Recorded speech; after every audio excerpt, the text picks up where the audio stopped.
Alexander was called Alexander the Great mainly because of his extraordinary valor in war. His battlefield tactics almost never failed. Perhaps that is why, on the journey he began from Macedonia, Alexander went on conquering every empire that lay in his path. But then a question arises: why did this extremely powerful warrior, this emperor whom history glorifies as Alexander the Great, reach India and then return without conquering it? Today, let us talk about the Indian might that put a full stop to Alexander's campaign, and also about some historical facts that we may have misunderstood, even those mentioned incorrectly in our own history textbooks. The Macedonian Emperor Alexander had a dream: to unify all the empires of the ancient world under his rule. For that purpose, he began a journey of conquest. Along the way, he defeated and captured many empires. As he marched westward with the aim of bringing the entire world under his control, Alexander learned about a land mentioned by many names in history, India. What he heard about India only increased his desire to bring it under his rule. These were not small things he heard. To put it plainly, India possessed nearly 30% of the global GDP at that time. In truth, India was an extremely wealthy land. It had strong armies and had already established trade relations with many countries. It was a land where people of diverse cultures and backgrounds lived together. It was probably this desire to possess such a land that led Alexander to India. On his way, he reached Taxila, where the king Ambi ruled. Seeing Alexander's massive army, about 45,000 soldiers, Ambi became afraid. And I say, massive, only comparatively, because in Indian history some dynasties had armies numbering in the hundreds of thousands. Frightened, Ambi approached Alexander, not exactly surrendering, but offering to rule under Alexander's authority. Alexander accepted. Many rulers along the way surrendered like this. But one king refused to surrender. He was Porus, known in Greek and Roman histories by that name, though his real name was Purushottam. His kingdom lay along India's northern frontier. When Alexander reached Porus territory, he faced a major challenge: the Jhelum River, known to the Greeks as the Hydaspes River. The battle fought here is known as the Battle of Hydaspes. Crossing the river was extremely difficult. Alexander sent a message to Porus asking him to surrender. Porus replied with a single answer, one that infuriates conquerors who are used only to victory: "I will not surrender. If you want war, then war it is." Alexander wondered why everyone else surrendered but not this man.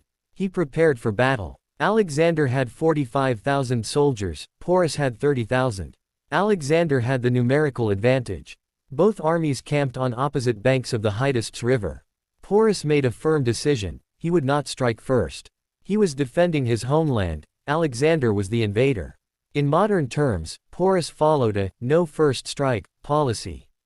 Porus' soldiers were somewhat afraid, but his courage inspired them.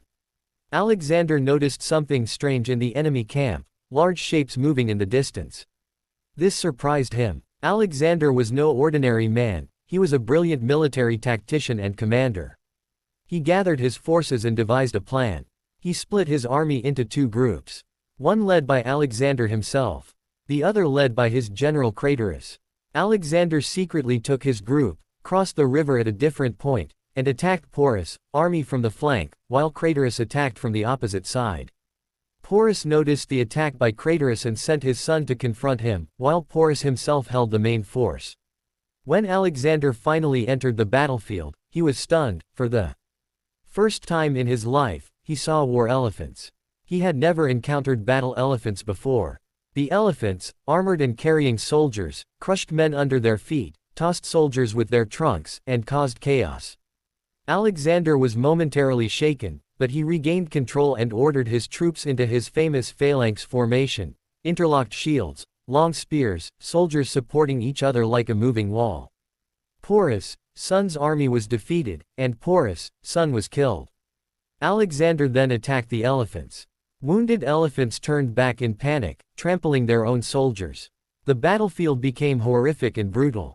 Yet even then, Porus refused to surrender. History gives two versions of what happened next. Alexander defeated Porus. The battle ended without a clear conclusion. Greek and Roman historians mostly claim Alexander won.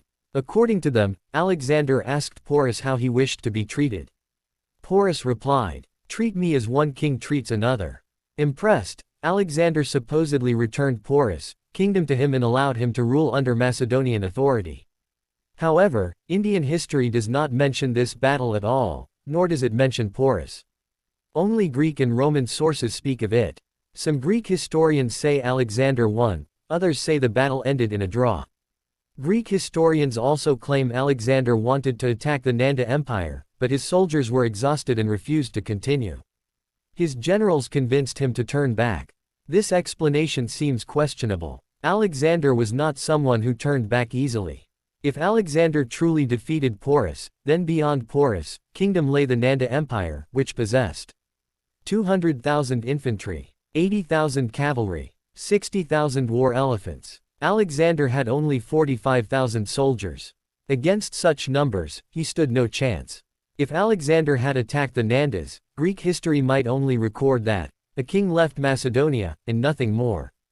This raises another question. Did this battle really happen, or was it exaggerated by Greek historians? If Alexander's beloved horse Bucephalus truly died in this battle, as Greeks claim, would Alexander really have respectfully withdrawn?